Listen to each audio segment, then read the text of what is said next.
Assalamualaikum warahmatullahi wabarakatuh. Halo teman-teman, kami dari kelompok 8 kelas 2 BMKB akan menjelaskan tentang gelombang berdiri dan resonansi akustik.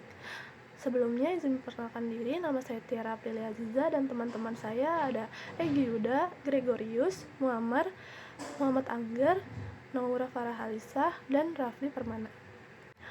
Pada bagian pembuka ini, kita mulai dari fenomena yang cukup menarik pada gitar. Di gitar, senar gitar yang sama panjangnya bisa menghasilkan nada C, nada G, bahkan nada oktav di atas C. Caranya hanya dengan menyentuh senar di titik tertentu tanpa menekan ke fret. Bagaimana ini bisa terjadi? Nah, dari fenomena tersebut muncul dua pertanyaan yang menjadi masalah. Yang pertama, kenapa satu senar gitar bisa menghasilkan banyak nada yang berbeda? Yang kedua yaitu bagaimana gelombang berdiri terbentuk? Dari dua masalah tersebut bisa kita simpulkan dan menjadi satu, yaitu satu senar banyak frekuensi. Satu senar dengan panjang tetap dapat menghasilkan nada dasar seperti nada C. Yang kedua dapat menghasilkan nada oktav. Misalnya frekuensi 2 kali nada dasar. Yang ketiga yaitu nada lain, harmonik lebih tinggi, yaitu harmonik ketiga menghasilkan nada yang berbeda.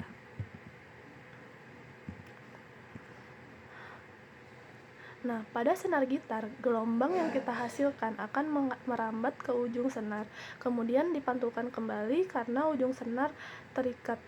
Gelombang datang yang kita hasilkan dan gelombang pantul ini kemudian saling bertumpuk membentuk interferensi.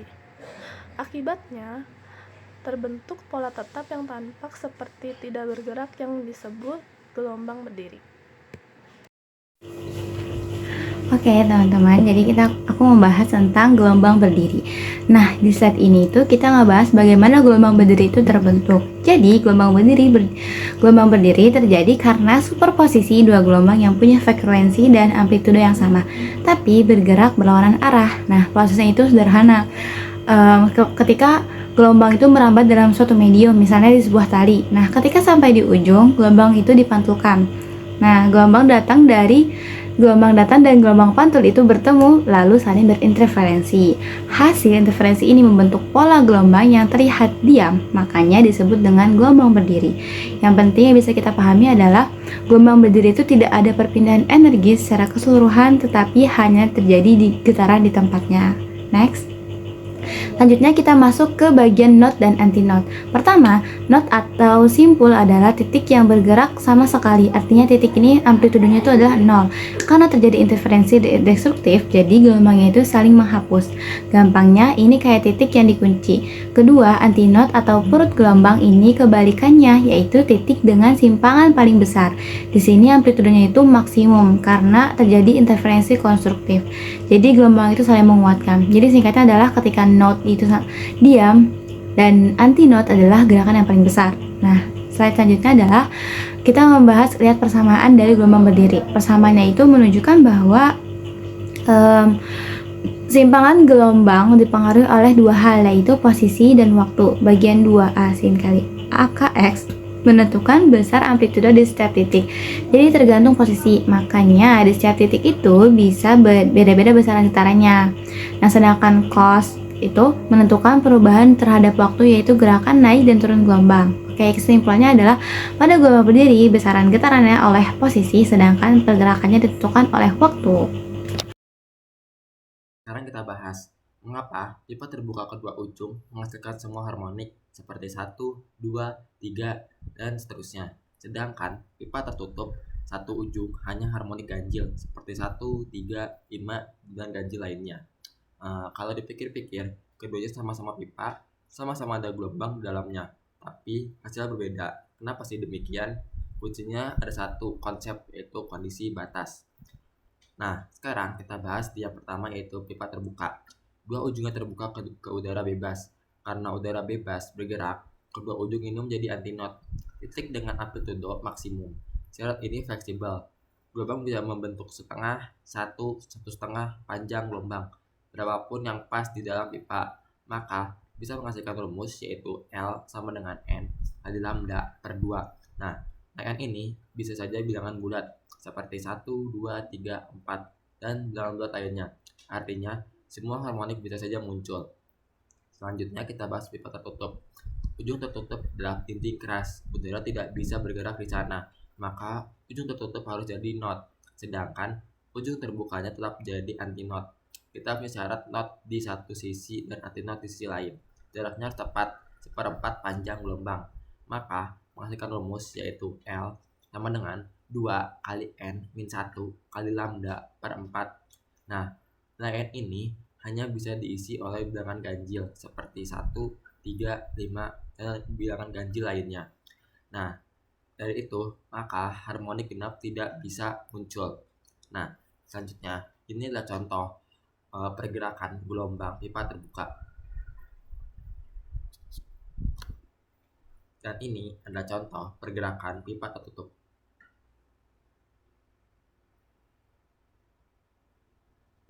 Oke, di sini dijelaskan bahwa arsitek tuh kayak nggak cuma bangun tembok dan atap, tapi mereka itu merancang sebuah akustik concert hall atau gedung konser.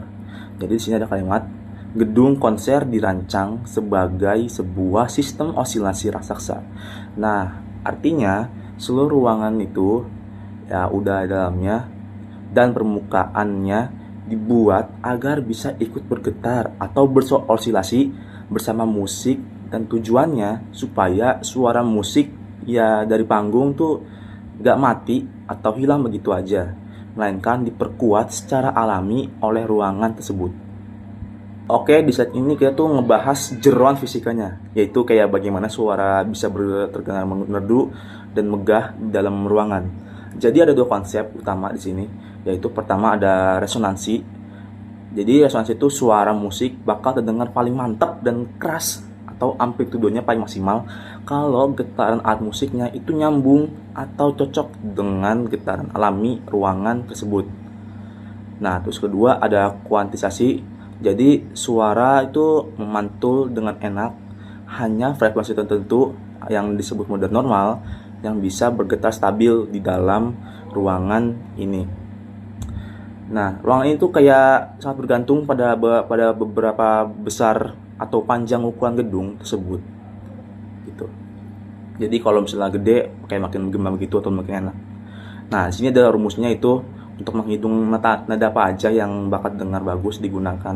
Jadi di sini ada rumus-rumus fisikanya, yaitu ada rumus panjang gelombang. Nah, jadi rumus panjang gelombang di sini itu fungsinya untuk mencari panjang gelombang suara yang bisa ditampung sama ruangan tersebut berdasarkan panjang ruangannya. Nah, lalu ini ada rumus frekuensi ya. Jadi tergantung bentuk ruangannya. Kalau ruangannya dianggap punya dua ujung terbuka, terus jadi suaranya bebas memantul. Kalau cuma satu ujung doang yang kebuka, kayak pipa organa begitu. Nah, gitu.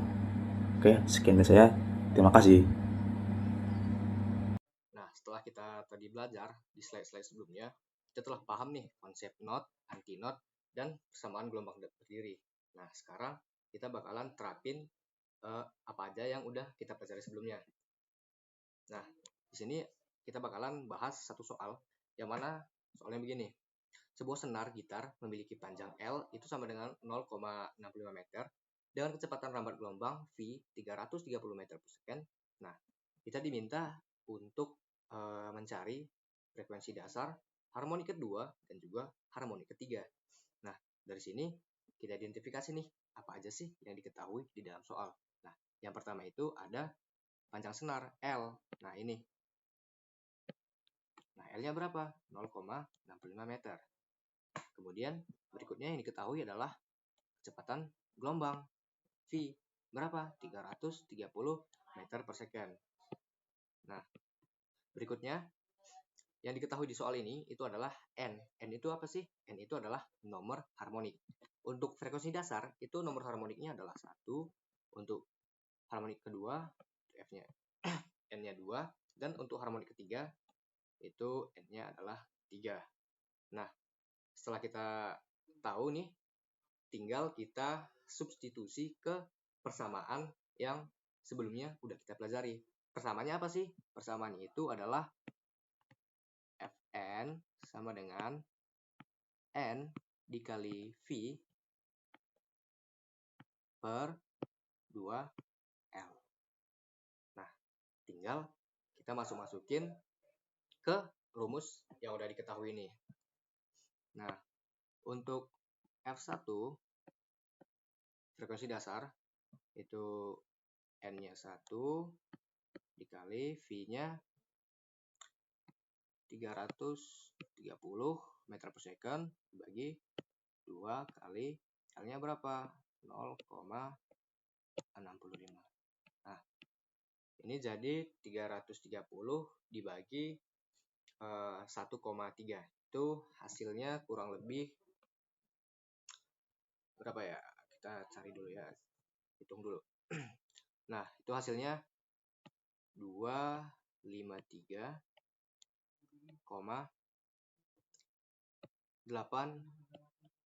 Hz. Nah, di sini kita udah dapat nih untuk frekuensi dasarnya itu 253,8 Hz. Nah, sekarang untuk soal kedua dan soal ketiga itu sebenarnya ada cara cepatnya nih. Karena harmoni itu sebenarnya dia kelipatan dari frekuensi dasarnya. Nah, jadi rumus cepatnya itu sebenarnya begini. F ke N itu adalah N dikali F1-nya. Nah, F1-nya kan udah dapat nih. Jadi lebih gampang kita nyarinya. Jadi untuk F2 itu tinggal 2 dikali F1-nya. F1-nya 253,8 Hz. Untuk F3-nya 3 kali 253,8 Hz. Nah, ini hasilnya berapa? Untuk F2 itu hasilnya kalau kita kali 2 itu hasilnya 507,7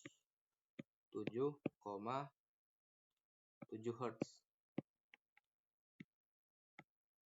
Untuk F3-nya 3 kali 253,8 Hz itu hasilnya kurang lebih 761,5 Hz.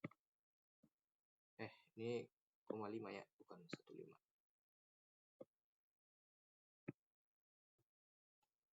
Nah, sebenarnya kalau teman-teman juga masukin ke rumus yang ini, itu hasilnya bakalan tetap sama.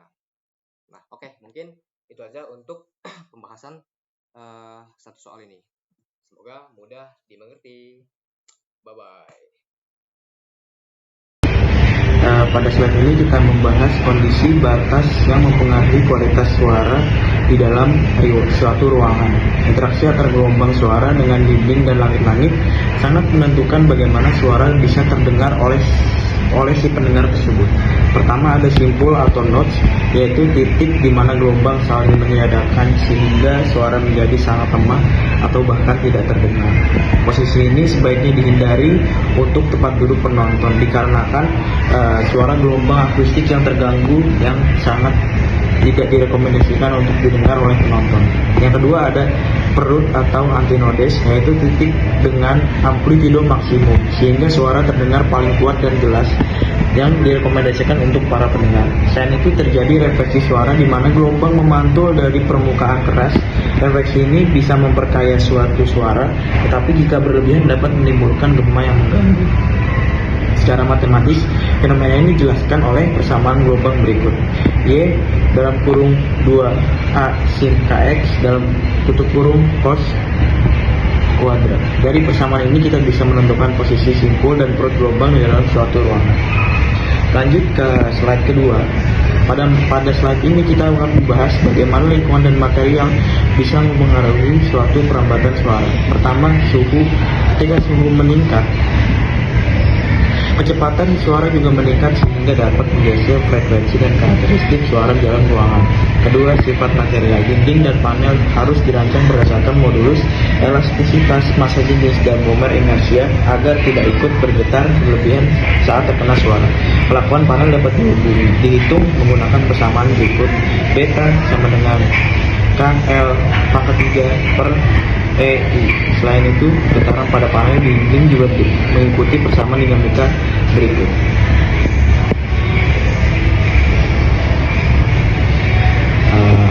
Lambda A turunan kuadrat W per turunan T kuadrat plus EI turunan pangkat 4 W per turunan X pangkat 4 sama dengan F dalam kurung X T tutup kurung. Kecepatan gelombang dalam material dipengaruhi oleh sifat materialnya yang dapat dituliskan sebagai C sama dengan akar lambda per E per lambda. Sedangkan kecepatan suara di udara mempengaruhi oleh suara yang dirumuskan sebagai C sama dengan K R K dikali R dikali T. Dengan memahami faktor-faktor ini, kita bisa merancang ruangan dengan kualitas akustik yang optimal. Thank you. Nah, oke, di sini akan challenge ya, bagaimana prinsip gelombang berdiri digunakan dalam desain konser hall dan studio rekaman. Nah, mengapa bentuk ruangan mempengaruhi kualitas akustik? Apa itu mode akustik ataupun akustik mode? Slide selanjutnya. Kita bisa fokus ke diri kita aja lah Bapak. Kalau misalnya mau bisa lagi juga kan tetap fokus hidup kita ini ke diri kita. Lanjut. Kita itu harus ngasih yang terbaik buat keluarga kita, jangan sampai